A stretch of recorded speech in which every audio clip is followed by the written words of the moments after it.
We've also done up a 3-bedroom cheat sheet which lists out the different collection that is in, the key differences between all the bedroom types, the type of facing, as well as the potential PSF and the potential premium that you've got to watch out for if you're buying a unit within Robertson Opus, because the difference can potentially be up to around $700,000 to $800,000 if you do not have a very good bird's eye view of what's going on and how the developer is pricing these units on launch day and even after launch. Now we'll go into the 3-bed collection. So as you can see, I'll start from the smallest, and what we notice is that all the 3 bedrooms actually have a flexi room. And because this is not PPVC, you can actually hack most of the walls between all the rooms, so you can configure it the way you like. Maybe make a bigger room, or even actually hack off this so you have a larger dining space. So honestly, I think that this is very well optimized. Let's say if it's a young family, a couple without any children, this will be perfect. Likewise for C2S as well.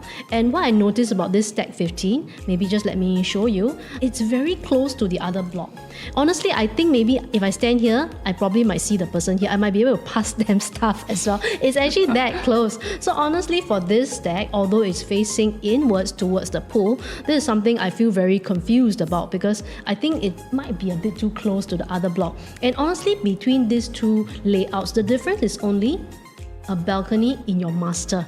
So a balcony in your master, and you have to pay more just to be able to pass things to someone from the other block. I'm not so sure if I'm willing to pay higher for that lah. Yeah, so on paper and on plan, 980 square feet sounds great because it sounds like it's a bigger space. But from what we're seeing from the floor plan, it looks like the additional space that you're paying for is for a balcony. So depending on how the developer decides to price the unit, the balcony might cost you about $100,000 to $200,000. Yeah. Now we look at the other layout, C3S. So these layouts, as we can see, same thing. It's very similar to what we had before, but also an additional balcony, and this is 1012 square feet, and the difference is really the walkway. Remember the one that we had earlier didn't really have, it was quite straight in and all that, but this you have an additional walkway. So likewise, it's like paying maybe $200,000-300,000 more for an additional balcony and walkway space. Yeah. And same things for C4S. This one is slightly more straightforward that you get in. This one also still has the balcony. So these are the different facings that we have actually noted down. You know, Stack 3 is facing Mohammed Sultan, Stack 14 is actually facing UE Square, so they are actually facing upwards. Okay, so the difference really for this 3-bedder flexi is really in terms of whether it has a balcony in the master or whether it has more additional walkway space when you enter. And the facing as well. So you realize that for the bigger sized units, some of them are actually outward facing. But that being said, the outward facing units, the roads that they face, they are not busy roads. They're quiet roads. They mainly serve people who are going to the area. You won't be having like traffic jams, expressway noise, and it's going to be generally quite peaceful if you're staying there. You would be able to conduct your day with the windows open. And I noticed there's a lot of roadside parking, which means that actually at any one point there's really only like one row of cars. It's not like a lot of cars at the same time, because part of it has actually been reserved for roadside parking in the area itself. Next, for the C5S layout, likewise 1044 square feet, but essentially you'll be paying for this extra walkway and this extra balcony space. So all in all, you could be paying easily $300,000 more just for this additional square footage itself. And this layout is actually inward facing towards the pool, so we are likely to see that developer may load more PSF on this one and make this a more expensive stack to actually buy into. So it's very important to have a very good sense of the layouts which are available from the developer and to plan and map out what the potential prices from the developer will be. And based on the starting price of, say, the smallest unit, we map it out and we'll give you different scenarios so that on launch day or when you're buying it from the developer, you'll be able to understand how the developer loads the premium on the different units, and you will be able to see, okay, if I'm going to be buying Stack 2, what is the extra premium that I'll be paying compared to, say, 14 or 3. And that is very crucial because it would determine your entry price as well as how safe your exit will be. Next, I'll go into the 3-bed premium legacy collection. So this is actually one of my favorite layouts. This is the biggest layout that is available, right? Yeah, and this is the show flat layout. What you see as the lines here, those are actually movable glass walls. So you are able to move those glass partitions to partition out your kitchen, to close it when you're doing super heavy cooking, and when you're not Just move the glass panels away and then you'll be able to have an open concept kitchen. It forms part of your living space, so it makes your living space feel very big. Another thing to note is that for this flexi room, for this layout type, it's 4.5 square meters and it's actually big enough for you to put a single bed inside. Also, it comes with windows, so this can be also used as a guest room. And in terms of your storage, no worries, you'll be able to store everything in your household shelter here. So this layout here really is very beautiful, especially when you have a common bedroom that can lead out to your landscape balcony. So I really like this. And then for this layout, it's basically stack 11 and 12 that's facing UE square. There's also one more stack of it, but it's just facing the other way.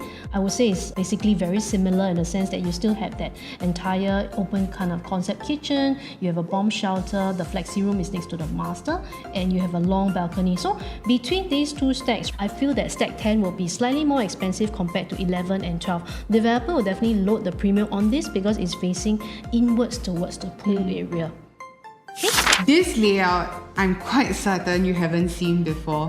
When we stepped into the show flat, we were frankly quite surprised, but I actually quite like it. We are of differing opinions, Denise and I, but I personally quite like it. So let's take a look at this Duoflex. It's part of the luxury collection, 990 square feet, and for this Duoflex layout, there are a total of 5 stacks. That's a lot in the whole development. Yes, there's a total of 5 stacks. One is 990 and then there's another stack which is slightly larger. You walk in, you're able to leave your door open because it's like a concealed area. When you walk past the walkway, you will walk past your common bedroom as well as the common bath. And this common bedroom here, it's a Jack and Jill style, so it can act as a junior master as well. And you can see the size of this common bedroom here, which is 10.9 square meters. This is also the size of the master bedroom in a 2-bed 2-bath unit here at Robertson Opus. So this is really like a junior master. And for your guests who are here, they can come in and use this common bathroom. Only thing that is a little bit interesting about this layout is that there's an open kitchen concept.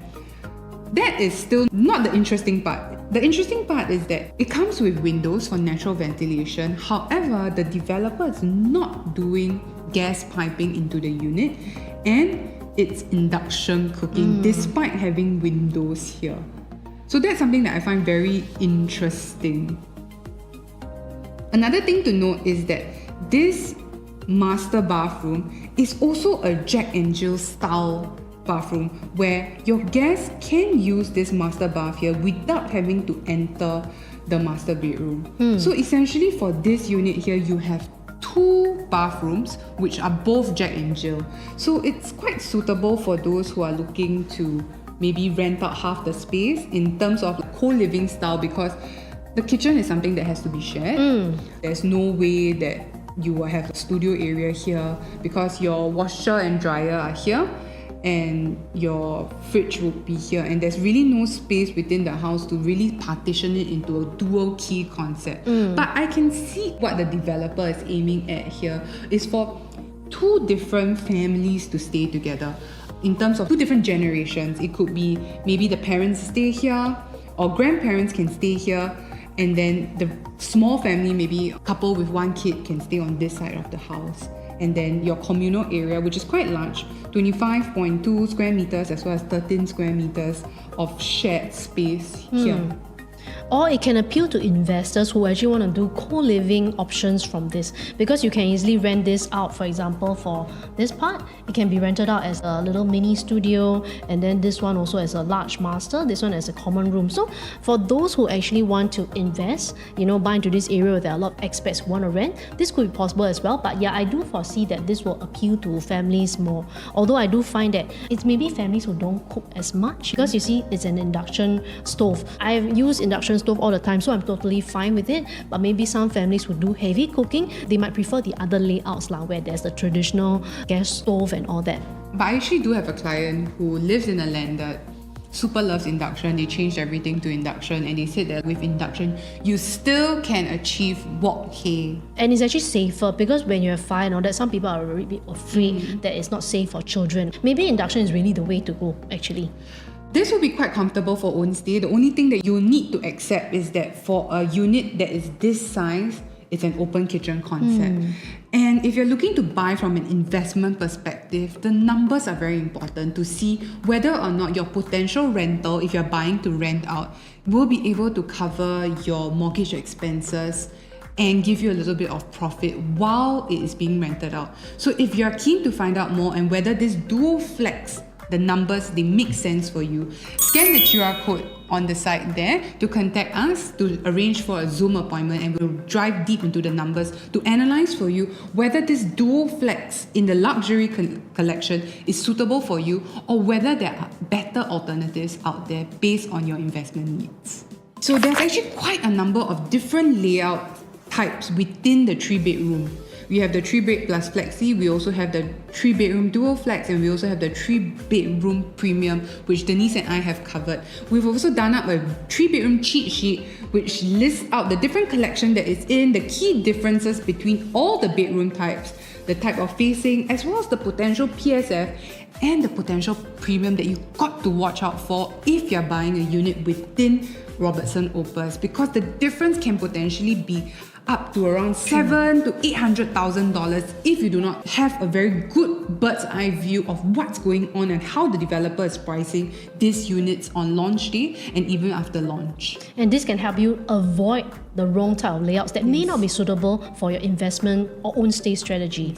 We're giving this cheat sheet to all our clients who decide that they want to place a check for Robertson Opus, or clients who are exploring whether or not to go into a development in the River Valley area. So scan the QR code to reach out to us to hop onto a Zoom call today.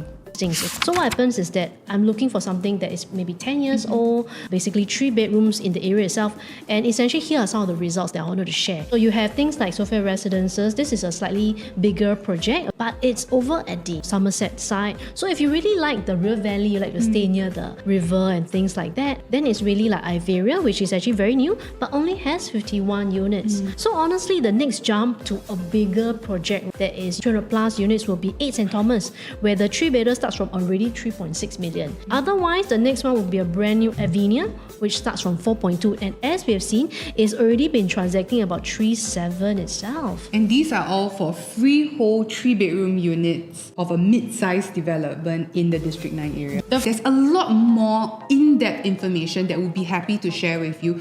And within the different unit types itself in Robertson Opus, there are opportunities that we have spotted. OCR, CCR, or be it RCR, if you pick wrong, it could potentially cost you up to 6 figures in loss. So we want to help you avoid that. So in order to find out more about what is the right type to enter in or where should we potentially invest in, scan the QR code to have a chat with us, and let's hop on a Zoom together. We'll hear from you soon. See you next time.